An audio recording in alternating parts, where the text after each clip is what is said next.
दूसरा एप्लीकेशन है आपका इलेक्ट्रिक फील्ड आपको निकालना है। जैसे एक प्लेन शीट, जैसे मान लीजिए कॉपी का एक पेज है और उसको चार्ज कर दिया जाए तो उसके आसपास कितना इलेक्ट्रिक फील्ड होगा। या कोई इंसुलेटेड मटेरियल यानी कुचालक पदार्थ का अगर कोई पतला सा चादर हो, जैसे सपोज करिए कि यहाँ पर एक हम पतला सा चादर लेते हैं और इसको हमने चार्ज कर दिया तो इसके आसपास इलेक्ट्रिक फील्ड क्या होगा। ये चार्ज इस पर चारों ओर फैला हुआ है। यहाँ पर अगर देखें तो इस शीट के चलते जो इलेक्ट्रिक फील्ड होगा, हमको सपोज करिए कि यहाँ पर इलेक्ट्रिक फील्ड ए की गणना करनी है तो हम यहाँ पर किस तरह का सिलेक्शन करेंगे। सबसे पहले हमको कहीं पर भी गॉसेस थ्योरम अप्लाई करना है तो सबसे पहले हमको ये देखना होगा कि गॉसियन सरफेस क्या होगा। तो यहाँ पर भी हम गॉसियन सरफेस जो लेंगे एक सिलिंड्रिकल पोर्शन ही लेंगे जो इस चादर के आर पार निकल जाए।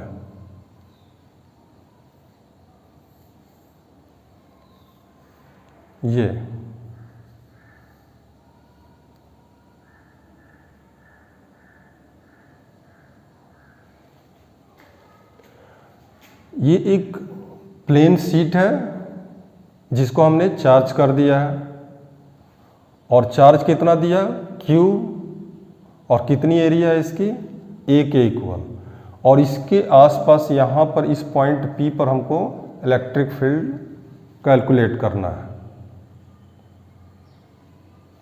तो हमारा टारगेट ये है इस एप्लीकेशन में to find the electric field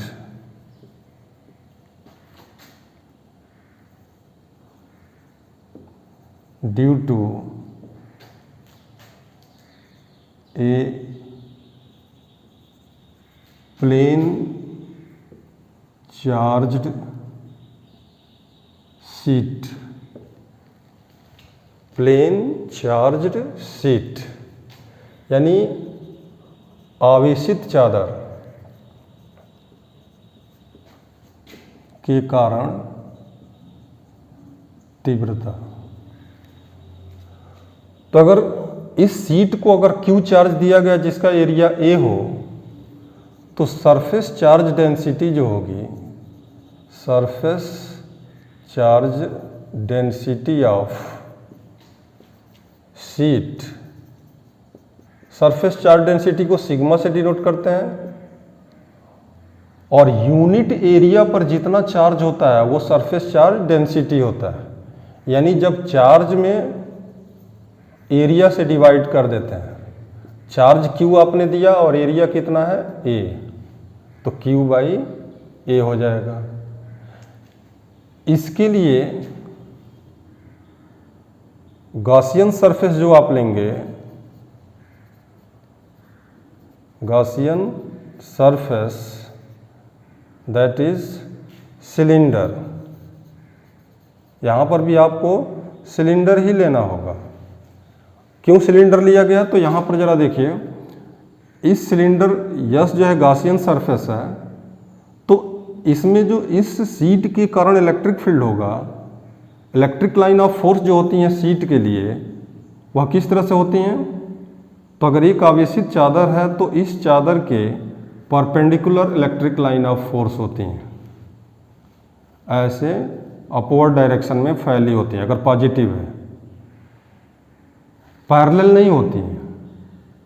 तो अगर इस पॉइंट पर इलेक्ट्रिक फील्ड देखें इसके अपर सरफेस पर गॉसियन के, तो इलेक्ट्रिक फील्ड का डायरेक्शन इधर की ओर होगा और इस सरफेस का नॉर्मल यन जो होगा वो भी ऊपर की ओर ही होगा। इस सिलेंडर का परपेंडिकुलर डायरेक्शन जो होगा सरफेस का, इस पूरे सरफेस का, वह अपवर्ड डायरेक्शन में होगा। तो यहाँ पर एंगल थीटा 0 डिग्री हो जाएगा क्योंकि इस सरफेस का नॉर्मल डायरेक्शन भी ऊपर की ओर, इलेक्ट्रिक फील्ड भी ऊपर की ओर होगा। सिमिलरली इस सरफेस पर अगर देखें तो यन कैप का डायरेक्शन नीचे की ओर होगा और इलेक्ट्रिक फील्ड इस चादर के लिए जैसे यहाँ पर हमने बताया कि इसके इधर की ओर इलेक्ट्रिक लाइन ऑफ फोर्स ऊपर की ओर होती हैं, तो नीचे की ओर नीचे होती हैं, इस डायरेक्शन में होती हैं। तो इस सीट के नीचे इलेक्ट्रिक लाइन ऑफ फोर्स नीचे की ओर जाएंगी, डाउनवर्ड डायरेक्शन में होंगे। तो इस सीट के नीचे इलेक्ट्रिक फील्ड का डायरेक्शन नीचे ही होगा। तो यहाँ पर फिर दोनों का डायरेक्शन एक ही हो गया, इसलिए यहाँ पर थीटा फिर जो है आपका 0 हो जाएगा। But what about the curved surface?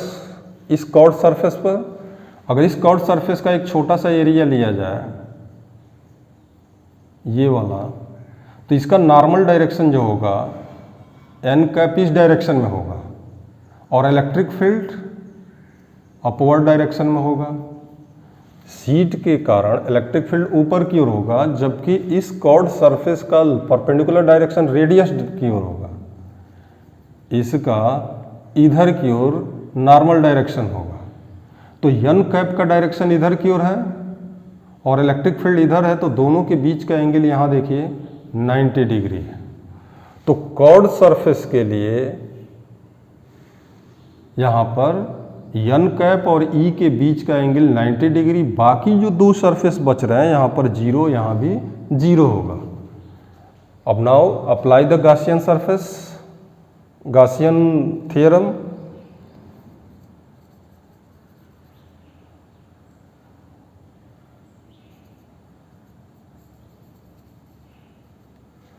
Electric flux through cylinder,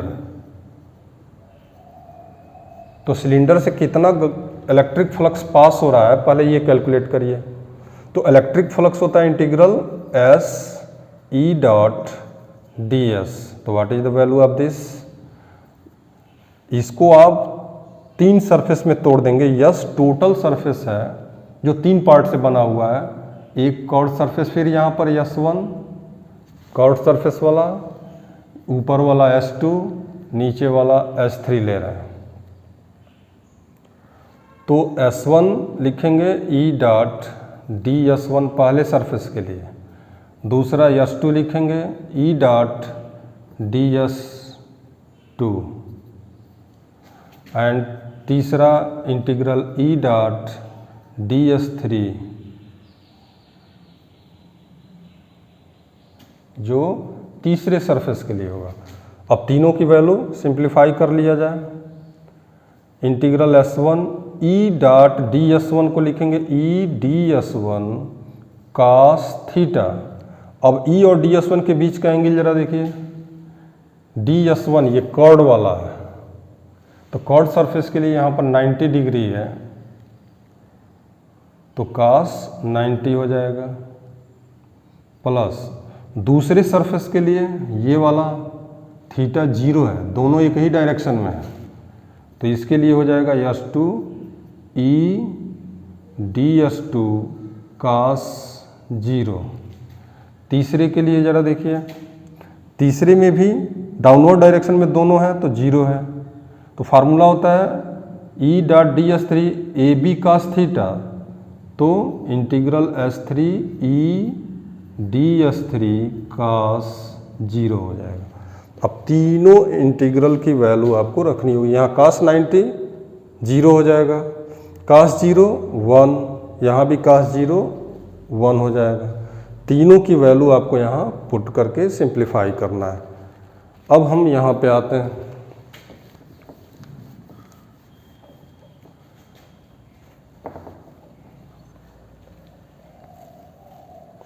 अगर लेफ्ट साइड को सिंप्लीफाई किया जाए तो यहाँ पर ज़रा देखिए क्या मिलेगा, cos 90 0 हो जाएगा, तो ये आपका 0 हो गया first term.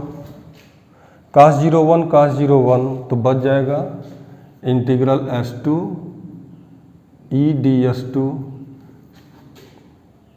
E D S3, S2 S3 वाला बच जाएगा। अब इसको सिंप्लीफाई करना है। ये जो सिलेंडर लिया गया है, जितना लेंथ ऊपर है उतना ही लेंथ नीचे है, तो इस पॉइंट पर भी इलेक्ट्रिक फील्ड जितना होगा उतना ही इस पॉइंट पर होगा, उतने ही डिस्टेंस पर, तो इसलिए इलेक्ट्रिक फील्ड कांस्टेंट हो जाएगा। तो तो इलेक्ट्रिक फील्ड इंटीग्रेशन से बाहर आ जाएगा ds2, E बाहर कर देंगे कांस्टेंट है, ds3 हो जाएगा। ds2 इंटीग्रल ds2 का मतलब टोटल ये plain area, total plain area, और यह टोटल प्लेन एरिया हम मान लें सिलेंडर का, if the base area of cylinder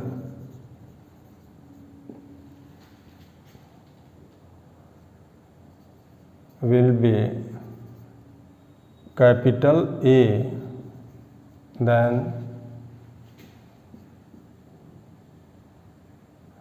integral ds2 and integral ds3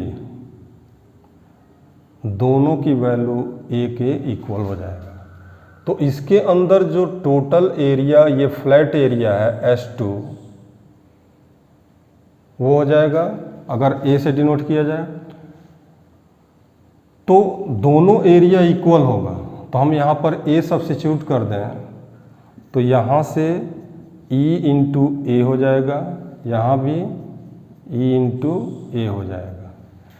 S2 की एरिया और S3 दोनों इक्वल होंगे, जो A के इक्वल, तो कितना हो गया 2E इंटू ए हो गया। तो एक इलेक्ट्रिक फील्ड हमने, इलेक्ट्रिक फ्लक्स निकाल लिया लेफ्ट हैंड साइड से। अब फिर आपको सॉल्व करना है राइट हैंड साइड। तो right hand side of the Gauss's theorem, flux phi equal होता है 1/ε0 k sigma q। What is the q? Charge inside the cylinder. तो ये सिलेंडर इसको छेदता हुआ अगर आर पार निकला है तो केवल इतना ही एरिया इसके अंदर इस सीट का बंद होगा, इस सीट का केवल इतना एरिया। और इस एरिया पर कितना चार्ज होगा? टोटल सीट पर चार्ज जो डिस्ट्रीब्यूट है सिलेंडर के अंदर नहीं होगा, केवल इतना ही पोर्शन होगा। और इसकी वैल्यू कैसे निकालेंगे? तो अगर यहाँ पर देखें तो सिग्मा जो होता है सरफेस चार्ज डेंसिटी होती है, तो सरफेस चार्ज डेंसिटी में सिग्मा में जब एरिया से मल्टीप्लाई कर देते हैं तो सिग्मा इंटू ए की value total charge sigma Q के इक्वल होगा। सिग्मा क्यू क्या है? तो इस सिलेंडर के अंदर चार्ज जो बंद है वो, और चार्ज कितना इंक्लोज्ड है? तो सिग्मा इंटू ए के इक्वल। तो ये कैसे आया? तो आप ऐसे कर सकते हैं कि यूनिट एरिया पर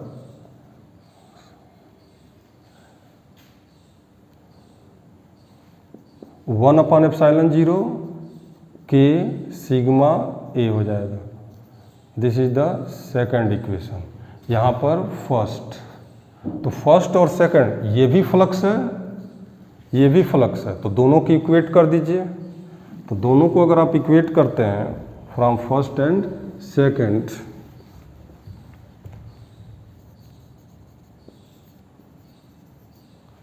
तो 1/ε0 के सिग्मा ए की वैल्यू हो जाएगी 2E इंटू ए के। तो एरिया से एरिया कैंसिल हो जाएगा और 2 से इधर डिवाइड कर दिया जाए तो E की वैल्यू हो जाएगी सिग्मा अपॉन 2ε0 के। तो यहाँ पर एक प्लेन शीट के कारण इलेक्ट्रिक फील्ड जो आपको मिला है सिग्मा अपॉन 2ε0 के, यही आपका this is the required formula, ये हमारा फार्मूला है। और यहाँ पर अगर देखें तो कहीं डिस्टेंस नहीं आया हुआ है, और डिस्टेंस अगर नहीं आया हुआ इसका मतलब हुआ कि electric field does not depend on the distance. Electric field does not depend on the distance। तो अगर डिस्टेंस पर डिपेंड नहीं कर रहा है तो इसका मतलब हुआ कि एक शीट यानी सपोज करिए कि एक ये शीट है आपका और इसको हमने चार्ज कर दिया है, तो इलेक्ट्रिक फील्ड जो होगा इसके आसपास हर जगह इक्वल ही होता है।